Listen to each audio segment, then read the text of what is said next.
Buenas tardes a toda la teleaudiencia de 5 días. Mi nombre es Horacio Ferraro. ¿No empezó todavía? Perdón.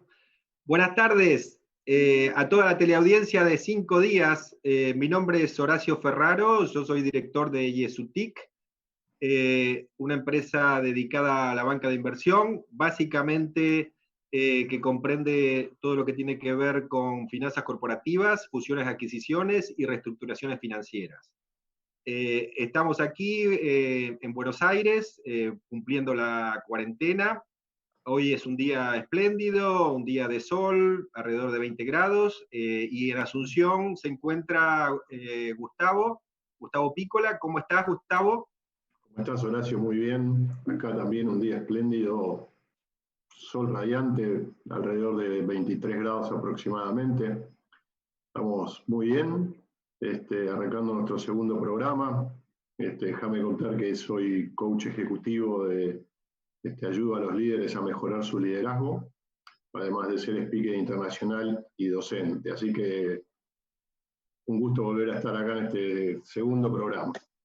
Muchas gracias, Gustavo, por tu presentación. Te quería comentar un poco, bueno, estamos en una época en la cual seguramente cada uno de nosotros estamos desarrollando nuevas actividades, nos encontramos a veces con ciertos tiempos o diferentes formas en las cuales asignamos los tiempos, y creo que es una oportunidad también para ver, dentro de lo que uno tiene algunos espacios para ver películas como Netflix, distintos canales de cable, y te comento que justamente a nivel de, teniendo en cuenta lo que son las películas, que muchas veces las películas nos dan ciertos mensajes o ciertas enseñanzas, ¿no? Y recientemente, hace pocos días, justamente estuve viendo una película que se denomina Pasante de Moda, que actúa Robert De Niro, y ahí da ciertas características de cómo hay un choque de culturas entre lo que es una generación y otra, ¿no? Lo que es el baby boomer y los millennials. Y también se resuelve de alguna forma muy satisfactoria. Por eso, no sé si tuviste oportunidad de verla, me gustaría conocer tu apreciación sobre la misma. Sí, la vi. La verdad que en primer lugar es una comedia entretenida, digamos, ¿no? Porque está bueno también decirlo. Y tiene mucho de estos condimentos de liderazgo, como dijiste vos recién, porque en un mismo ambiente de trabajo, tal como sucede en las empresas hoy, trabajan distintas generaciones. Y hay, para mí, las dos cosas, más allá de otras que suceden, las dos cosas más rescatables de mi punto de vista, y que tiene que ver con el liderazgo, es que la primera es, el problema de los ambientes de trabajo no son las diferentes generaciones. El problema es que muchas veces los líderes no lo tratan como personas a esas diferentes generaciones. Y en esta película lo que aparece es un gran respeto desde el baby boomer, que es Robert De Niro, hacia los millennials, y de los millennials hacia los baby boomers, ¿no? No hay de ninguno de los dos lados una postura de el sábelo todo, digamos, ¿no? Y por otro lado, la segunda lección que para mí es muy interesante es que cuando vos tenés un jefe que es complicado, como al principio tiene él con la jefa, ¿no?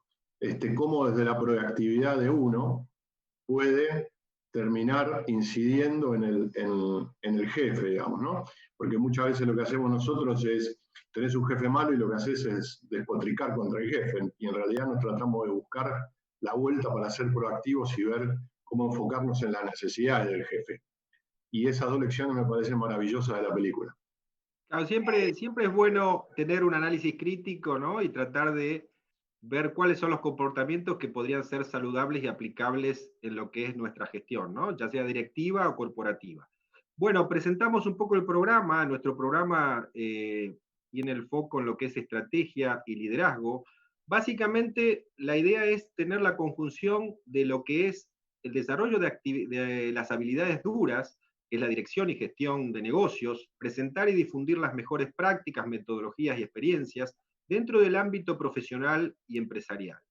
A su vez, esto tomado, como les digo, en conjunción con lo que es el análisis y evaluación de acciones, las acciones requeridas más saludables, con el desarrollo de competencias personales, por las cuales Gustavo también puede profundizar, esto nos permite una toma de decisiones y resolución de problemas satisfactorias, o dentro de las alternativas, buscar las alternativas más satisfactorias.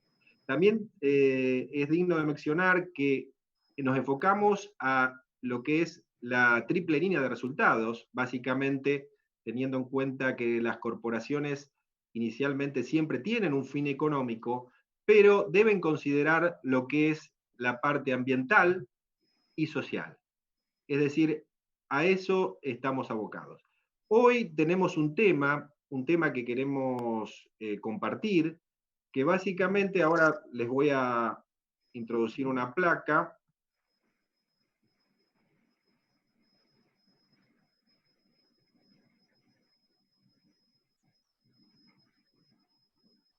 que básicamente tiene que ver con las reservas del Banco Central. Tenemos, digamos, dentro de lo que es las distintas propuestas que surgen ante esta crisis, vemos que hubo iniciativas tanto del Poder Legislativo como de gremios empresariales de utilizar una parte de las reservas internacionales netas del Banco Central. ¿Para qué? Para garantizar, o dentro de lo que es un fondo de garantía, garantizar los créditos y disminuir el riesgo de las entidades bancarias. Esto permitiría en cierta medida liberar fondos para capital operativo. Hoy por hoy las reservas del Banco Central están alrededor de 8.500 millones, un poco más que eso, de 8.500 millones de dólares, y dentro de este contexto, el Banco Central ha reaccionado y ha implementado una serie de medidas de liquidez, política monetaria y financiera. Ahora bien, esas medidas tal vez no tuvieron su efecto. ¿Por qué? Porque hay una incertidumbre muy grande al desconocer la magnitud y el tiempo en que se prolongará esta pandemia, o cuándo empezaremos a ver una solución a la misma. Hay mucha incertidumbre y el riesgo crediticio es muy elevado. Pero a su vez, también por el lado del Banco Central hay una preocupación de que los distintos actores políticos y sociales intervengan o planteen la intervención del Estado como garante de los préstamos. Básicamente, ayer, en un comunicado, el Banco Central manifestó un poco, creo que con un carácter un poco de docencia y bien estructurado, mencionó que, digamos, cuál es la función del Banco Central en cierta medida de mantener su independencia, qué son las reservas, que es un respaldo y garantía que posee el Banco Central, y a su vez que la actuación del Banco Central se enmarca dentro de lo que es su ley orgánica y mejores prácticas internacionales. El tener un adecuado nivel de reservas va a reducir la vulnerabilidad de la economía. Esa vulnerabilidad puede estar dada por factores externos, como se han visto en el pasado.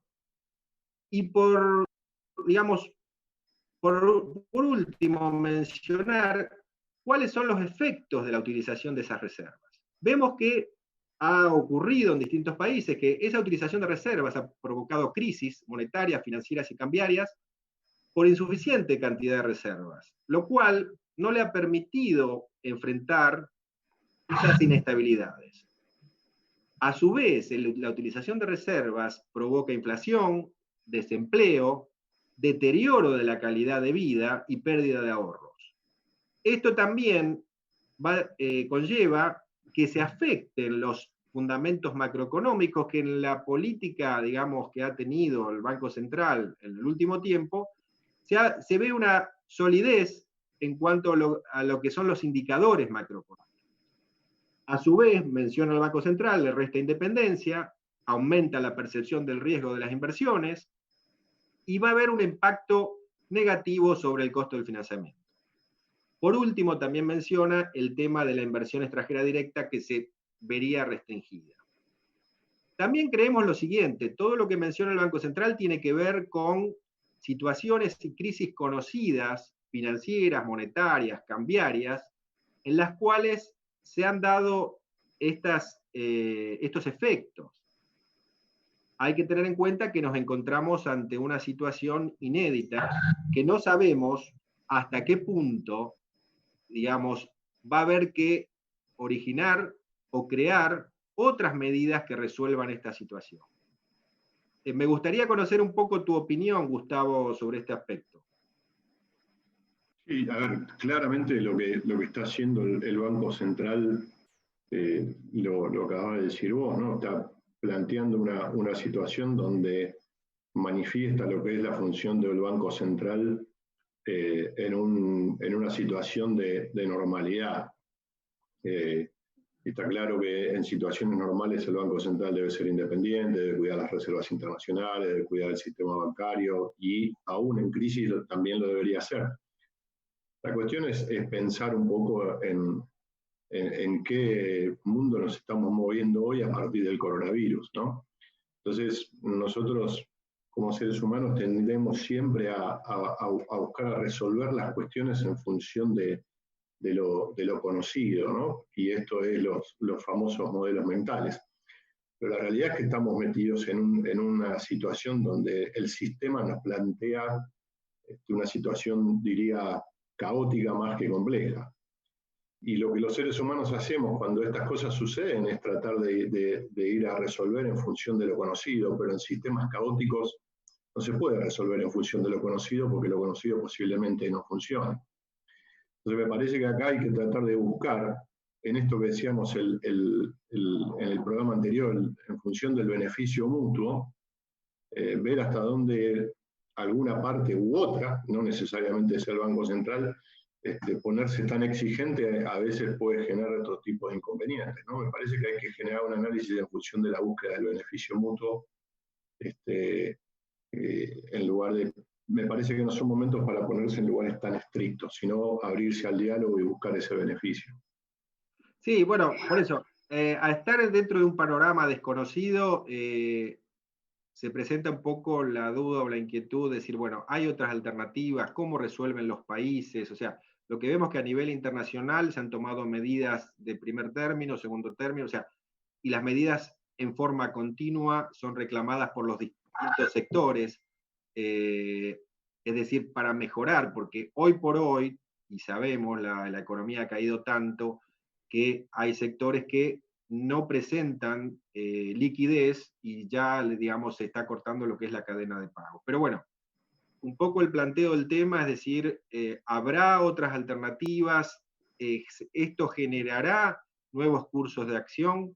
Eso es un poco el tema en el cual estamos planteando. Ahora, yendo un poco a la temática de hoy, que tiene que ver y continuando con lo que es el COVID-19, es qué es lo que está ocurriendo realmente en la economía, ¿no es cierto? Haciendo un análisis, y como hablamos en el primer programa, haciendo análisis de escenarios, lo que se ha producido fue un corte, una ruptura en lo que es el ciclo, o sea, es un corte de ciclo más que un cambio. Cada uno se encontraba en su lugar, en el recorrido, ya sea comenzando incipientemente algún tipo de negocio o en la cumbre, ¿no? Tenemos valles y picos, y depende en qué sector se encontraba, le va a afectar en mayor o menor medida. Por eso decimos que es un corte de ciclo que se ha producido una interrupción de la demanda, pero no por los agentes económicos que no han querido demandar, sino por una situación externa impuesta en cierta medida, decimos que por consenso general, por los distintos gobiernos, como que es la receta o lo más adecuado en esta situación. A su vez también hay una interrupción de la oferta, porque hay restricción en cuanto a las actividades, salvo las básicas y necesarias para esta crisis sanitaria, y a su vez se ve o se observa un cambio de paradigma que se está produciendo en estos momentos. Y creo que en eso es importante hacer hincapié, ¿no? Que tenemos que tender a cambiar un poco lo que son los esquemas mentales. Y como decimos finalmente, no es un ataque directo al libre comercio, sino un efecto indirecto por un fenómeno sanitario, pero indirecto o directo el efecto económico es brutal. Y a su vez, en la parte individual y personal hay un condicionamiento del libre albedrío, decimos de gran alcance porque se produce en todos los países, con los cuales uno tiene ciertas libertades pero muy restringidas. Y vemos que algunos lo han tomado a su favor, es decir, bueno, aprovechar este libre albedrío que en cuarentena, si se quiere, como para desarrollar ciertas habilidades. Y a su vez, todo esto conlleva una restricción a las libertades individuales, sociales y empresariales. Pero me gustaría que un poco focalice sobre el tema de cambio de paradigma, ¿no? ¿Cómo? Lo que decíamos en el programa anterior es que esto es como la aparición de una disrupción que nos viene dado por un competidor o por alguien que no teníamos previsto, pero cuando aparece algo que nos disrumpe la industria, nos disrumpe el negocio, la caída es, el perjuicio que nos puede producir en nuestro negocio es paulatino, ¿no? Es decir, no es que vos bajás de 100 a 0 de golpe, como si lo produjo esto. Esto me parece que tiene, lo que tiene de grave esta situación para mí es esto, ¿no? Que nos ha frenado de 100 a 0 en un santiamén. Y entonces acá empiezan las cuestiones internas de cada uno, ¿no? Que hablábamos en el programa anterior, pero no voy a volver a repetir lo que decíamos, pero sí implica que tenemos que revisar, en función de lo que pasa, cómo vamos a accionar. Y ahí es donde ahí es donde aparece el cambio de paradigma, ¿no? Y esto que decía antes de, estamos en un momento de desorden, donde lo que tratamos siempre de buscar, porque nuestra conformación humana así nos hace actuar, digamos, es que buscamos siempre la solución como si esto fuera una causa-efecto. Y en realidad esto hay una causa que conocemos, pero lo que no conocemos es el efecto posterior. Con lo cual estamos en el medio de un sistema donde necesitamos de destrabar esos paradigmas que tenemos para tener la flexibilidad de pensar cómo va a ser el mundo post-pandemia y cómo va a ser mi negocio post-pandemia. Ahora, ¿qué es lo que pasa? Si vos hoy no tenés ningún ingreso por tu actividad, bueno, ahí tenés que pensar qué es lo que haces, qué lo vas a hacer. Y contábamos el ejemplo de la profesora esta de yoga que se puso a hacer los barbijos porque no tuvo más ingresos. Y ahí es donde los cambios de paradigma empiezan a influenciar, ¿no? Y donde juega todo este tema del libre albedrío que decías vos, y en definitiva esto de las libertades individuales y la libertad última de elegir qué actitud voy a tomar frente a esto que estoy viviendo. Entonces me parece que es momento de paradigmas flexibles, las personas cuyos modelos mentales son mucho más duros, mucho más estructurados, donde están muy acostumbrados a la causa y efecto, y yo creo que son las que más van a sufrir durante este periodo de pandemia, me parece. Sí, yo creo que es importante también tener en cuenta eso, las actitudes que podemos tomar ante este escenario y estas circunstancias, ¿no? Yendo un poquito más a las acciones, o sea, ¿qué factores ponderar para gestionar, digamos, dentro de lo que sería una empresa, ¿no? Y hablamos siempre desde el punto de vista directivo y desde el punto de vista de gerente corporativo o una función que tiene que ver con la gestión y manejar ciertas áreas dentro de una empresa. Básicamente vemos que tenemos dos tipos de factores, o sea, o por lo menos lo hemos clasificado de esta manera, lo que son los factores exógenos, que son las medidas gubernamentales que se están tomando. Hay una variedad de medidas gubernamentales de distintos sectores. Hablamos de la salud pública, porque bueno, dentro de lo que es la actividad, ya sea la actividad individual, la actividad empresaria, va a haber muchos cambios que tienen que ver con la salud y las formas de manejarse. Aspectos laborales, que también los gobiernos en cierta medida están aplicando ciertos cambios que tienen que ver con la legislación o dar soporte. A nivel de sociedades y administración, es decir, todo lo que hace para lo que tiene que ver con el manejo corporativo. Después aspectos de administración tributaria, ¿no? En cuanto a los pagos de distintos tributos, en cuanto a el manejo de cómo es mi flujo y que tiene que ver a su vez con la carga que tengo que pagar de impuestos.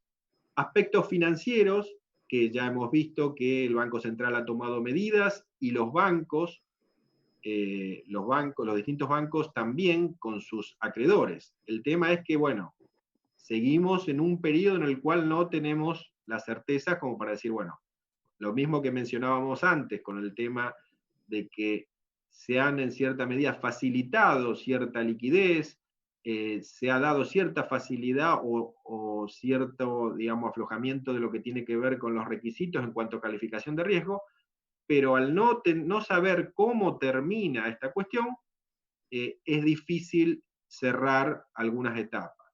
Después, a su vez, bueno, aspectos sociales que tienen que ver con distintos aportes y subsidios, ¿no? O sea, la idea es que para gestionar tengo que ver un poco mi entorno, tengo que ver un poco todo lo que se está desarrollando y todo lo que dispone el ámbito gubernamental, y por otro lado lo que llamamos factores inherentes, ¿no? ¿Cuál es mi situación empresarial?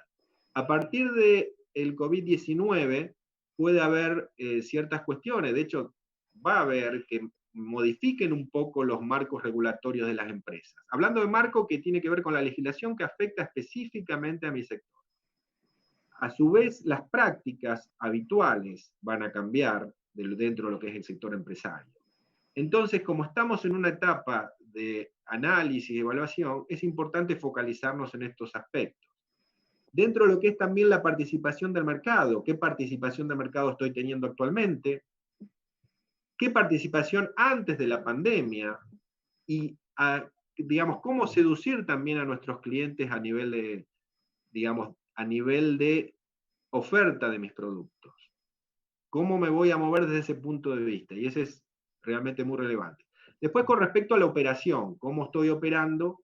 ¿Qué cambios voy a producir? Tenemos mucho que ver con el tema este de el home office o tecnología, desarrollo de tecnologías. Y finalmente, dos aspectos que tienen que ver con los resultados, que es la rentabilidad operativa que hace a mi negocio específicamente, es decir, qué salud cuenta mi negocio, qué resultados, en función a propiamente lo que es mi core business, ¿no? Mi negocio principal. Y luego la rentabilidad neta, que esto tiene que ver más bien, independientemente del operativo, la renta operativa, cómo estoy yo financiado, es decir, qué otros cargos posteriormente de la línea de resultado operativo tengo en cuanto a otros ingresos, egresos y financiamiento. Si tengo una carga muy pesada, muchas veces el tema de la parte financiera afecta en gran medida, depende de la magnitud, a la rentabilidad operativa. Entonces, básicamente nos focalizamos en estos dos aspectos para analizar en este periodo en el cual tenemos que evaluar dónde estamos parados. Gustavo, si podés hacer alguna mención con respecto a la gestión. Sí, ahí, digamos, la cuestión es que ahí estamos hablando básicamente de una situación enfocado hacia, si querés ponerle un título, hacia la estrategia, ¿no? Hacia regulatorio, resultados, operativos, neto, la operación, etc. Y la realidad es que yo siempre sostengo de que las empresas deben tener un equilibrio entre la estrategia y la cultura, ¿no? Y es en la cultura donde aparece el liderazgo. Y te voy a contar una historia muy, muy cortita. En el año 2008, Bob Chapman era el CEO de Barry Wehmiller, una empresa manufacturera de Estados Unidos, que fue golpeada fuertemente por la crisis. Con esa crisis tenían que ahorrar $10 millones en función de todas las pérdidas de caída de pedidos que tuvieron. Entonces, básicamente, él tenía un liderazgo enfocado en las personas y lo que pensó fue, se hizo la pregunta de ¿qué haría una familia amorosa si uno de sus miembros estaría pasando por una crisis, ¿no? Y en función de esa pregunta, dijo como respuesta es que todos colaborarían para que no sufra tanto el único que estaba afectado por la situación. Entonces pensó cómo plantear esa situación dentro de su empresa. y lo que hizo fue implementar un programa de licencias. Es decir, todos los empleados, desde el CEO hasta el último en la jerarquía, estaban obligados a tomarse 4 semanas de vacaciones, sin goce de sueldo, ¿no? Entonces, comunicó eso, pero la realidad no fue tanto lo que había que hacer, sino como lo dijo, porque dijo, es mejor que debamos sufrir un poco todos a que cualquiera tenga que sufrir mucho, ¿no?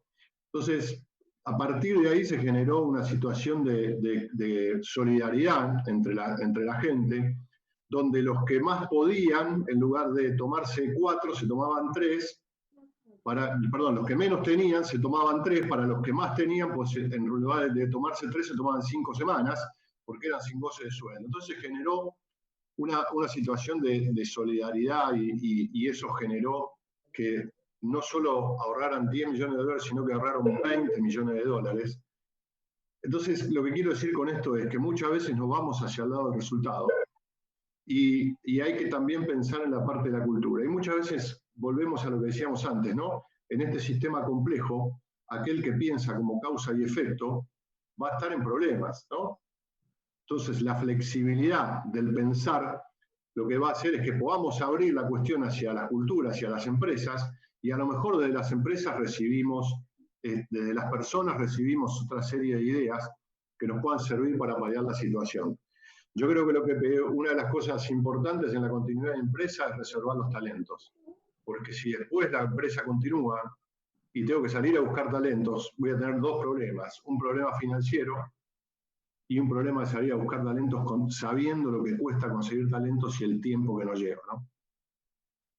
Sí, me parece muy acertada, digamos, tu apreciación. Es decir, acá nos encontramos con el análisis, ¿no es cierto? Analizar un poquito qué, digamos, qué circunstancia en la cual nos encontramos y cómo resolver. O sea, sabemos el problema o analizamos y evaluamos la magnitud del problema. Ahora, soluciones o alternativas de solución podrían haber varias. Sería importante, digamos, el tema de tener en cuenta justamente, más que estamos enfocados a la triple línea de resultados, tener el aspecto principalmente de nuestra gente. Como siempre decimos, la gente es lo más importante dentro de una organización, que se trabaje en equipo y en conjunto. O sea, buscar alternativas que impliquen una solución con todo el equipo que representa la empresa.